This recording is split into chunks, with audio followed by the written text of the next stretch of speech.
आदित्य, हमने और आपने पहले भी चर्चा किया है कि जिस तरीके से वर्चस्व कांग्रेस का साउथ में ज्यादा रहा है, क्या धीरे धीरे सबकॉन्शियसली उसे तोड़ने की कोशिश बीजेपी जो कर रही है वो कर पाएगी? क्योंकि फोकस पूरी तरीके से अब साउथ पर भी बीजेपी की। जब दिल्ली जीते थी बीजेपी 27 सालों बाद, तो एक रिकॉर्ड तोड़ा था और अब साउथ की बारी है। देखिए, बहुत सारे रिकॉर्ड अभी बीजेपी को तोड़ने चाहिए या खुद बीजेपी चाहती है, क्योंकि आज से लगभग 5-7 साल पहले जब अमित शाह से पूछा गया ऑफ रिकॉर्ड पत्रकारों द्वारा कि भारतीय जनता पार्टी अपने सबसे स्वर्णिम समय में चल रही है, तो अमित शाह ने ये कहा कि भारतीय जनता पार्टी का सबसे स्वर्णिम समय तब आएगा जब भारतीय जनता पार्टी साउथ में भी अपनी सरकारें बनाएगी या साउथ में भी एक अच्छे स्तर पर उसका संगठन खड़ा होगा।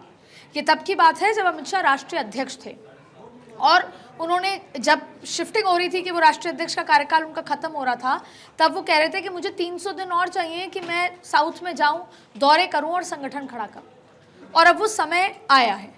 अब देखिए, मंच पे जो बॉडी लैंग्वेज थी प्रधानमंत्री नरेंद्र मोदी की, उन्होंने कहा कि जहां पर मैसेज जाना है चला गया। उन्होंने शशि थरूर का जिक्र भी किया और आपने देखा कि उस समय केरला के जो सीएम है वो भी मौजूद थे। देखिए, केरला आरएसएस के लिए और बीजेपी के लिए बहुत समय से महत्वपूर्ण रहा है और आरएसएस तो बहुत लंबे समय से, जब लेफ्ट की पार्टी और तमाम तरीके की चीज़ें, तब आरएसएस बहुत लंबे समय से केरला में काम कर रहा है। ठीक वैसे ही जैसे नॉर्थ ईस्ट में कर रहा था, ठीक वैसे ही जैसे प्रचारक वहाँ पर जाकर संगठन खड़ा कर रहे थे, ठीक वैसे ही जैसे बंगाल में हो रहा था। लेकिन बंगाल ऐसी जगह हुई या केरला ऐसी जगह हुई या रिजल्ट ओरिएंटेड नहीं हुआ। तो भारतीय जनता पार्टी ने क्या किया?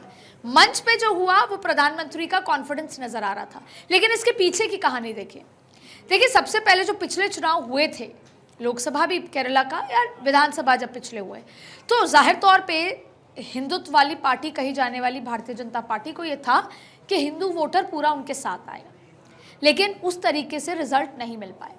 तो अब भारतीय जनता पार्टी जब किसी भी राज्य में जाती है, जैसे दिल्ली में आई तो 2 जातियों पर फोकस किया, वैसे ही जहां पर जाती है, अब जैसे केरला का जिक्र कर लें, तो भारतीय जनता पार्टी का फोकस क्रिश्चियंस पे भी रहा।